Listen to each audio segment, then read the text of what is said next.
First thing you need to know, First Citizens Bank has agreed to buy much of Silicon Valley Bank for a discounted price of $16.5 billion. That includes $119 billion in deposits and $72 billion worth of loans. That's according to the FDIC.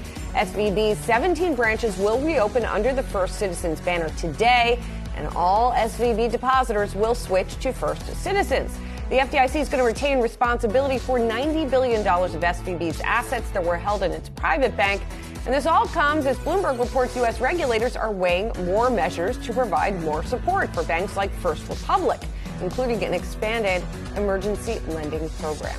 Second thing you need to know, investors will be listening closely to the 5 Fed officials set to speak this week. They're looking for any signs of more tightening.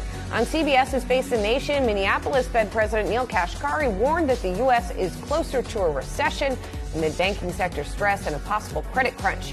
And we've got lots of economic data on tap this week. The Fed's key measure of inflation, the PCE, that's due on Friday. Economists are expecting that number to remain elevated. And the third thing you need to know, Twitter is worth less than half of the $44 billion that Elon Musk bought it for last year. As first reported by The Information, Musk said in an internal memo that employees will receive stock grants based on the company's new valuation of $20 billion. In the memo, he voiced optimism about Twitter's path ahead, saying he sees an eventual valuation of $250 billion or higher. But for now, Musk says that the company can be thought of as a, quote, inverse startup as it faces challenges with advertising revenue.